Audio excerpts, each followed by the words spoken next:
You know it's hopeless, don't you? What chance have you got? Look around you. Everyone else seems to know exactly what they're doing, and you haven't got a clue. All the good opportunities goes to those people who are already established. And that's not you.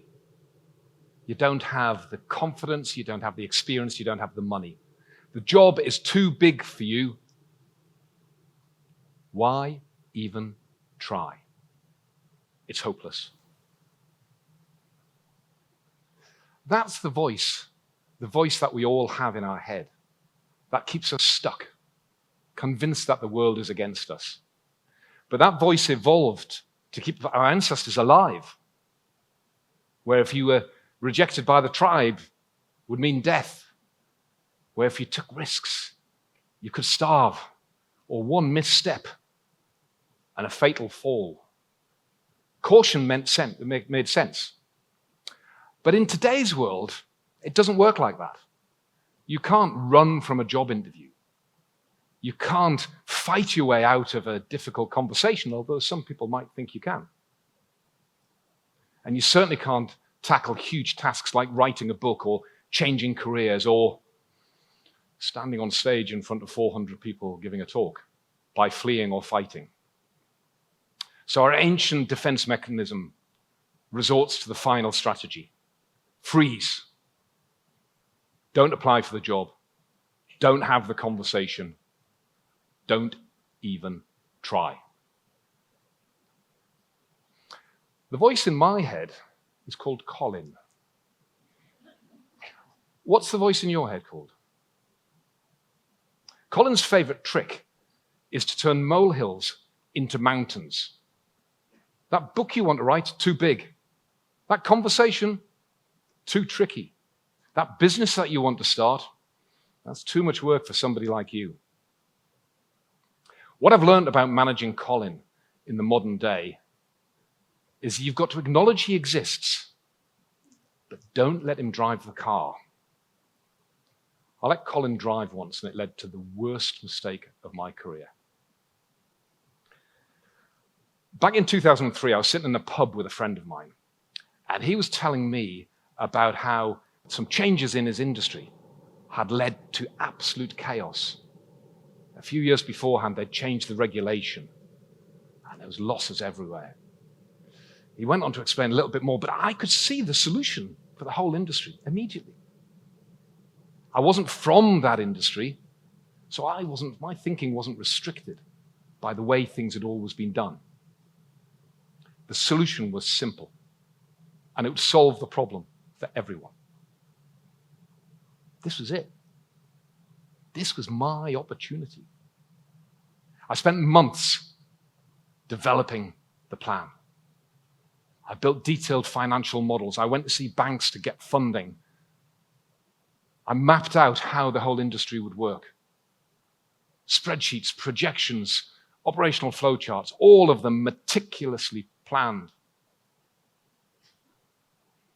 Then Colin came and had a word. Martin? Yes? You don't know anybody in this industry, do you? No. Who are you to tell them how to run their business? This job is too big for you. You're going to make a fool of yourself. Thanks, Colin. Colin convinced me to play small. So I sent my emails out and I made calls tentatively, but I didn't really follow up. Left it a day, another day, and then a week. When I did have phone calls, I finished them with, "Thank you very much for your time. I look forward to hearing from you." Instead of saying, "Right, let's get the next step of this process in the diary now." I stayed comfortable rather than taking control. I refined the plan endlessly, thinking preparation was progress, waiting for the perfect time to launch. Then, one morning, I took a call from a new friend of mine in the industry, and he congratulated me on the announcement of the deal that launched my solution to the market. Except it wasn't me. It was someone else. Same solution, Same market, same structure, same everything. Successful. While I had been perfecting my plan, my tentative inquiries into the industry had allowed people there to start thinking of a plan of their own. They made the calls that I was afraid to make. They asked the difficult questions that I didn't think I was qualified to ask. And they took the opportunities that I thought would come from having a perfect plan. 20 years later, I look back and wonder what my life would have been like if I hadn't listened to Colin and I'd gone for it. How many of you have got a story like this? The book you didn't write, the job you didn't go for, the opportunity you didn't take. We've all got our Colin moments where we decide to stick and be cautious rather than take the risk and go for it. But that's not everything. If we're going to be honest with ourselves, there's more. Whether it's launching that course you've written, or making that pitch, or striking out on your own, yes, we doubt ourselves, and we look at the task ahead, and they're enormous, and we freeze. But when we look around, we see people who know what they're doing, who have it all figured out, the people who've got connections and charisma and confidence, who make one phone call and open every door. The established players with their reputation and resources and time that we don't have. And the voice in our head, it uses that against us as well. Look at them. They know what they're doing. It's their world.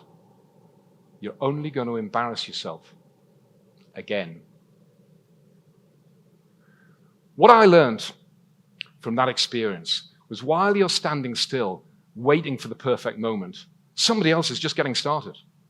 It's not that they're more experienced or more qualified than you. They're just moving while you're standing still. It's not what they've got, it's what they're doing while you are frozen by the voice. But here's what the voice doesn't know. Right now, in 2025, we are living through the most democratic opportunity in the whole of human history for you to do exactly what you want to do with your life, whatever that is. All the advantages, such as communication, connection, experience, resources, time. Modern technology we've got available today, makes those advantages available to everyone. Artificial intelligence can write a business plan in a day. That used to take weeks and months. LinkedIn, you've got all the decision makers at your fingertips. Zoom, face-to-face meetings instantly.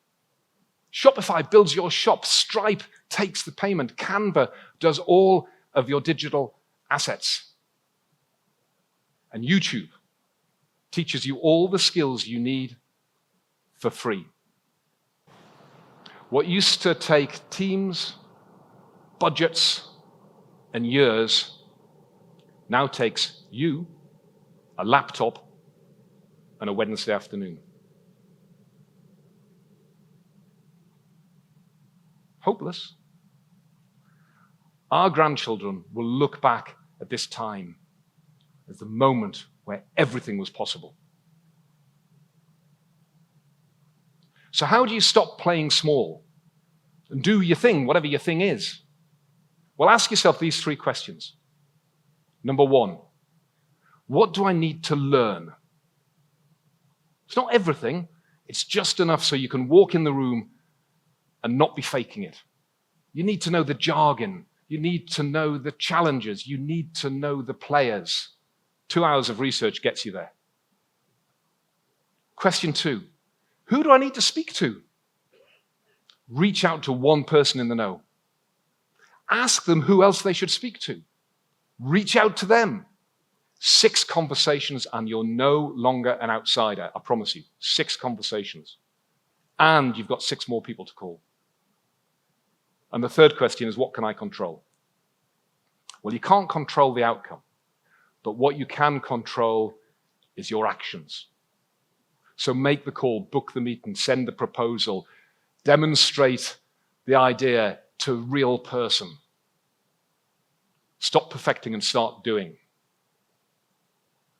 In 2003, these questions were really, really difficult for me, in fact, overwhelming. I've done months of research, endless cold calls, starting from scratch. And to be honest, the task was a really huge task for one person to do. But if I'm really honest, I chose the small stuff, the easy stuff that wouldn't hurt me. Perfecting a spreadsheet didn't risk rejection from the tribe. Calling a decision maker did.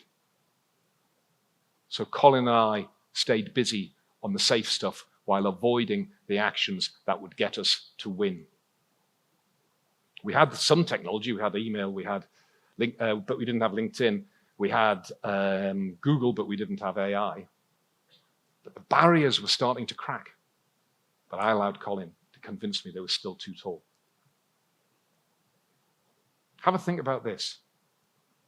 James Dyson, in the 1970s and 80s and 90s, he built over 5,000 prototypes of his vacuum cleaner. It took him 15 years. 15 years of his life. Modern day 3D printers would have cut the development time to a fraction of that. He succeeded despite not having the tools. But at what cost? 15 years. How many other people gave up because they couldn't last the course? How many entrepreneurs and inventions haven't been made? Today, there's no excuse. So when the voice in your head said, this is too much, this is too big, you have everything you need to prove it wrong. Number one, you've got 3 questions. What do I need to learn? Who do I need to speak to? And what can I control? And number 2, you've got technology. Whether it's LinkedIn, Stripe, Canva, Zoom, and the daddy of them all, ChatGPT. So have a think about one opportunity that you've been putting off. Ask yourself the 3 questions. Then make a call, do something, move forward. The voice will protest, but it can't argue against research that's done, a website that is live, and a conversation with the decision maker that is actually going to happen. How many of you will look back in 20 years' time and think, what if? How many brilliant ideas are sitting out there in this arena now that will never see the light of day because you're waiting for the perfect moment? The tools are there. Change your mindset from this is too big to where do I start? And that's enough to change everything. Hopeless? It's far from hopeless. And one more thing. Don't call the voice in your head Colin. Colin's mine. Get your own name.